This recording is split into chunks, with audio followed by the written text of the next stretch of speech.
Ladies and gentlemen, Assalamualaikum.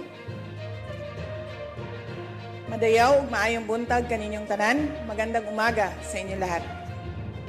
Let me first acknowledge the men and women of the Department of Education behind this significant event today, an event that we must admit is causing both excitement and a little bit of uneasiness or anxiety to some of our teachers, some parents, and maybe to some of our learners. Excitement because Brigada Eskwela activities all over the country always highlight the communal efforts of all education stakeholders to prepare our school for our learners.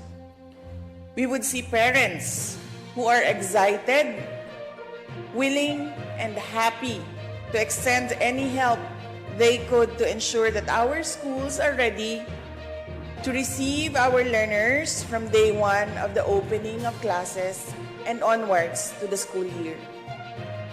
The collaboration between the parents, the teachers, local governments, and the entire community on Brigada Eskwela opens deeper and meaningful collaborations even until after the school year closes. Uneasiness or anxiety because of the peculiarity of our time now. We continue to face the threats of the COVID-19 pandemic along with many other unexpected challenges that hamper our daily progress for our learners. Monkeypox, baha, bagyo, earthquake, all of that will come. What is important is that we have the determination to succeed in our mission. We are all set to open our schools all over the country 22 days from now.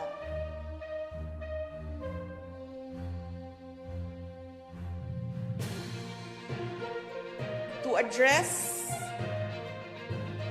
address the valid concerns over COVID-19 transmission, we have laid down measures that will serve as our guide to prevent our children from contracting the virus. As I continually to call on our teaching and non-teaching unvaccinated Department of Education personnel to go to counseling and reconsider your decision about vaccination. Meanwhile, only last week, the province of Abra and other areas of northern Luzon were jolted by a powerful earthquake that affected more than 9,000 schools.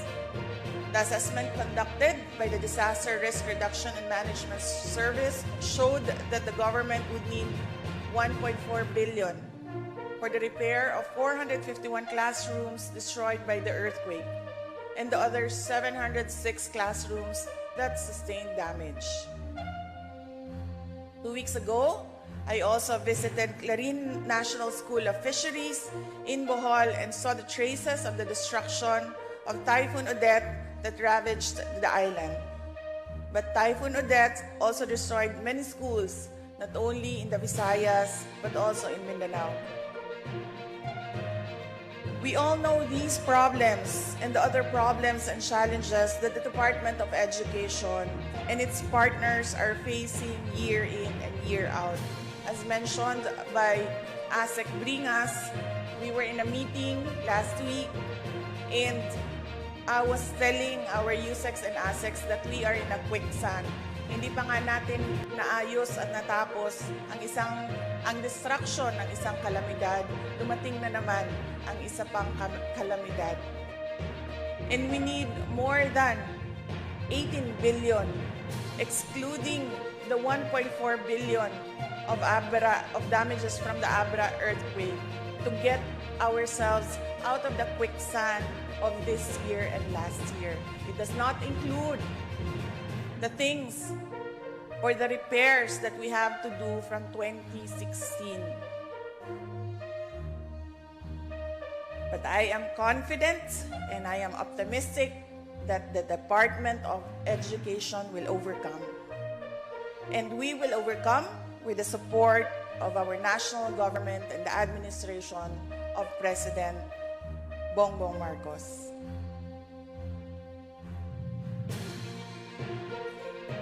What DepEd Calabarzon did is an example of how we will be determined and resilient in the face of adversity. As mentioned earlier, there was really no notice about our program this morning here in Imus. But we are here, we were able to do our program. And the difference between possible and impossible is our determination to overcome all challenges to succeed. The past administration has left us with a roadmap to look into and guide our steps to ensure that our target to deliver basic education to our learners becomes a success. With the national government supporting DepEd with the Basic Education Development Plan 2030 serving as our guide, the success of the department's plans and programs shall now be completed by undying love for the profession of teaching Filipino children, the future of our nation. That we are gathering here today to pilot Brigada Eskwela all over the country with your presence here. It is truly inspiring, and I hope that the energy that you are showing today will create waves and waves of the same energy and will reach even the farthest public school in the Philippines.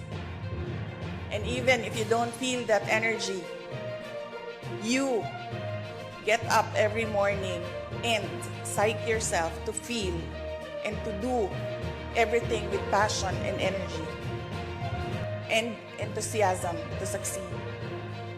Ngayon pa lang ay nagpapasalamat na ako sa inyo at sa libo-libong mga kawani ng DepEd sa buong bansa, sa mga magulang ng ating mga mag-aaral at mga partner organizations and local governments. We thank here today the provincial government of the province of Cavite, represented by Vice Governor Tolentino, and the city of Imus, represented by Mayor Advincula. Maraming salamat po sa pagtanggap ninyo sa amin dito sa probinsya ng Cavite. Dahil sa inyong pagsusumikap, suporta at pagmamahal sa bayan, kaya magiging matagumpay ang pagbubukas natin ng bagong school year at pagpapatupad natin ng mga proyekto at programa sa DepEd. Isa na dyan ang in-person learning para sa ating mga anak. Maraming salamat sa inyong lahat na bumubuo ng Imus Pilot Elementary School at sa ating DepEd Schools Division Office sa pamumuno ni Dr. Rosemary Torres, sa ating mga bisita na SDS at ASDS at USEX and ASEX. Opisyal na bahagi kayo ng ating kolektibong pagsusumikap na matupad natin ang mga pangarap ng mga kabataang Pilipino at matupad natin ang ating mga pangarap para sa ating bansa. Patuloy natin na mahalin ang Pilipinas. Magandang umaga. Daghang salamat. Maraming salamat sa inyo lahat.